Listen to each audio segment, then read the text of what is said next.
now in the Senate and the House 3 months paid family and medical leave.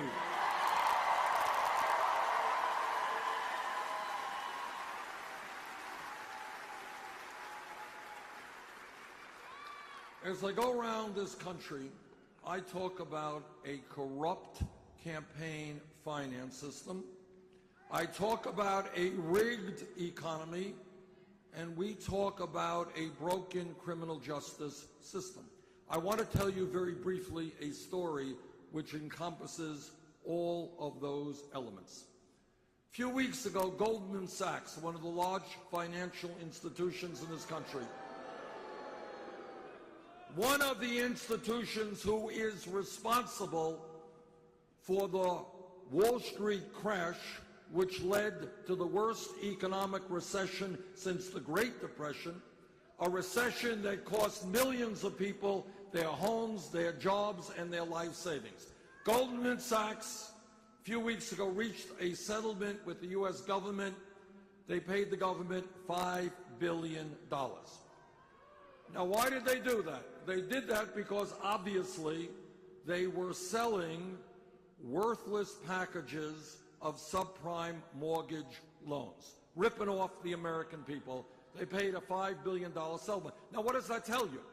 It tells you that on Wall Street, you have financial institution after financial institution who are based on fraud.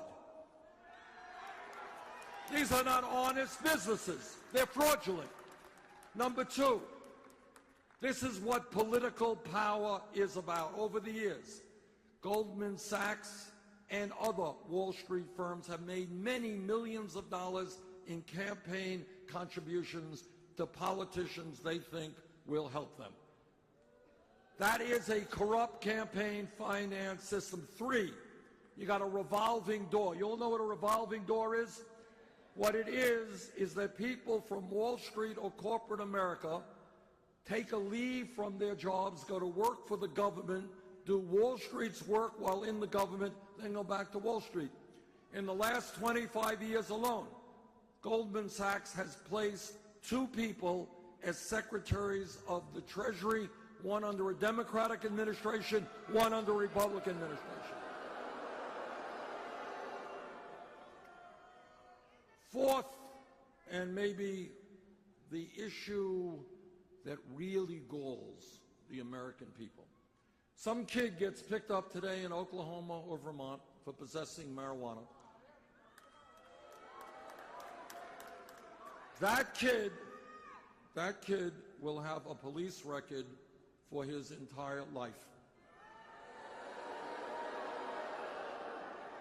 And that is not a joke, because if you have a police record and you go out, you're looking for a job, and your employer says, well, we're interested in you, tell me about yourself, do you have a police record?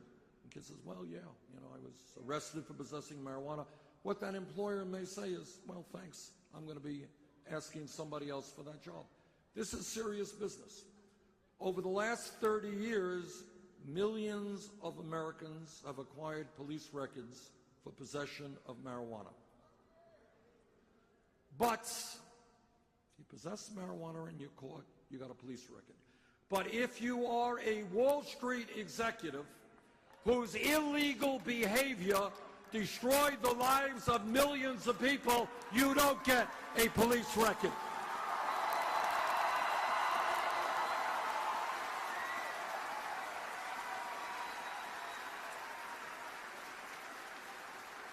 Quite the contrary. As often as not, you get a raise in your compensation.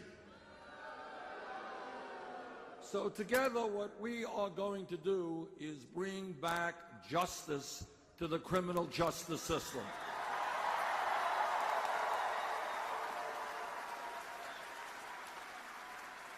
And what justice under the law is supposed to be about is whether you're poor, you're middle class, or you're rich, you break the law, you pay for what you have done.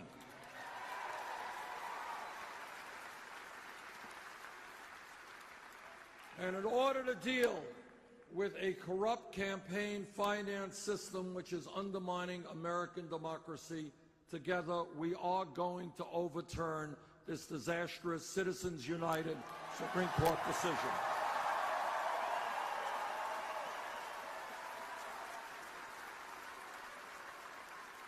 Right now, you have the Koch brothers and a handful of billionaires spending more money on this campaign than are either the Democratic or Republican parties.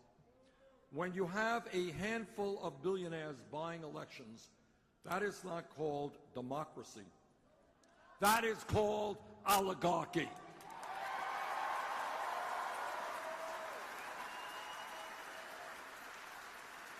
And together we are going to change that. And when we talk about what goes on in America, every person here knows that we need the best educated workforce in the world.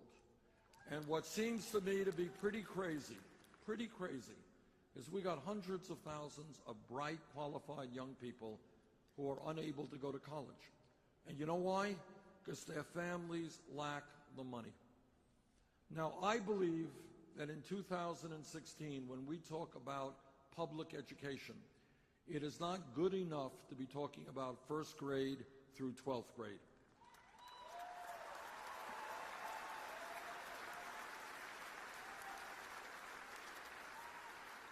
The truth is that today a college degree in many respects is the equivalent of what a high school degree was 50 or 60 years ago. 50 or 60 years ago, you had a high school degree. That was a lot of education at that point. You went out and you got a pretty good job. That is not the case by and large today. That is why I believe that today we should be making public colleges and universities tuition free.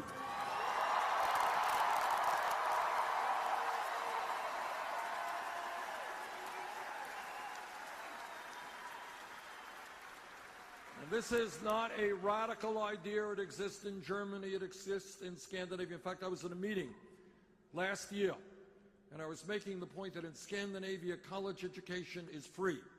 And then some guy jumped up and said, "No, Senator, you're wrong. It's not free." I said, "Oh, really?" He said, "No, they actually pay us to go to college." So what's the point? The point is that smart governments understand that young people are the future of the nation. And that our job is to make sure that you get the best education that you can and not come out of school burdened for decades with heavy student debt.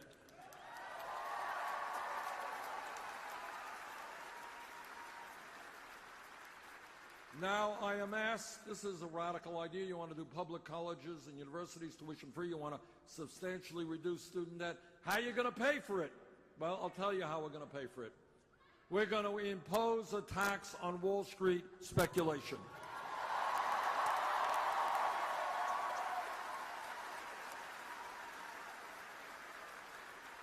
When Wall Street's illegal behavior nearly destroyed our economy, Congress bailed them out. Now it is Wall Street's time to help the middle class of this country.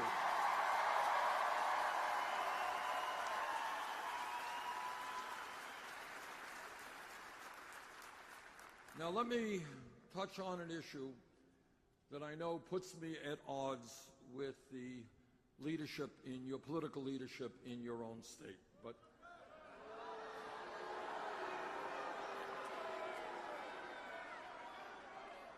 okay, now I'm a member of both the Environmental Committee and the Energy Committee.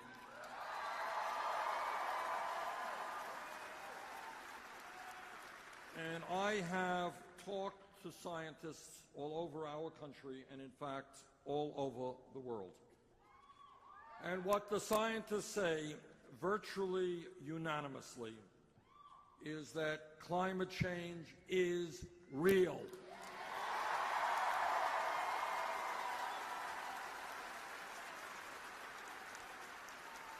Now, I know that some of your U.S. senators disagree with that.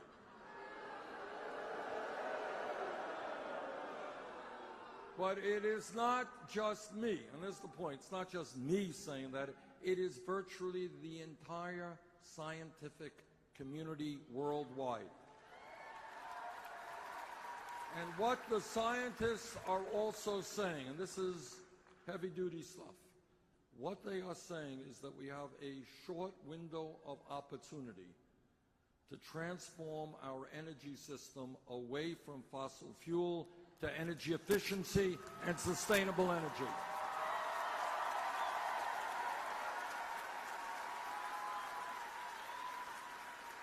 And this is what they say will happen if we do not do that. They say that by the end of this century, not a long time from now, this planet will be between 5 to 10 degrees Fahrenheit warmer, meaning more droughts, more floods, more extreme weather disturbances, more acidification of the ocean, more rising sea levels, more international conflict as people fight for limited natural resources. We have a moral obligation to leave this planet in a way that is healthy and habitable to our kids.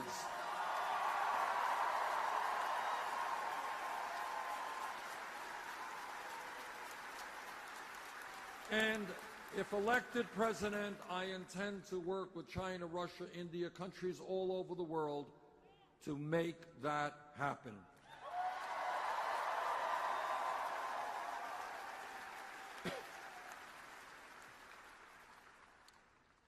Now, I get criticized quite often for everything.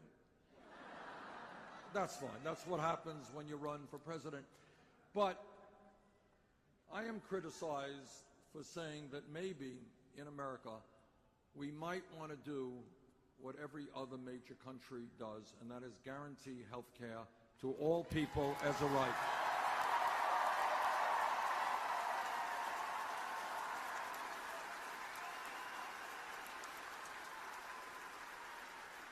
Now, I believe that the Affordable Care Act has done some very important things. It has ended this obscenity called pre-existing conditions. It has provided health insurance for some 17+ million Americans, and it has ended discrimination against women who are paying higher premiums because they were women.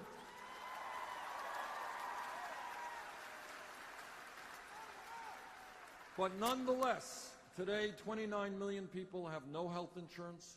Many of you are underinsured with high deductibles and high copayments. Yes? And we outrageously pay by far the highest prices in the world for prescription drugs to an industry which is ripping us off right and left.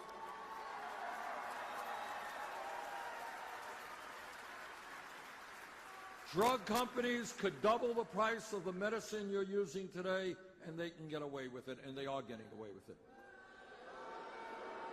Now, when you have so many people uninsured, underinsured, we're getting ripped off by the drug companies, and when we end up paying far more per capita for health care than any other country on earth, all of which, major countries, guarantee health care to all of their people, you know what I think? I think that we should conclude that health care is a right of all people, not a privilege.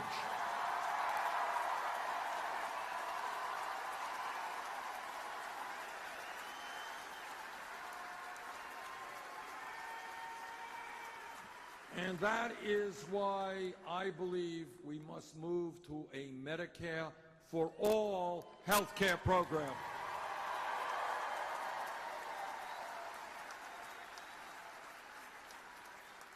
Now, I'm going to need your help here in Oklahoma on Tuesday. I'm going to need your help to win the Democratic nomination.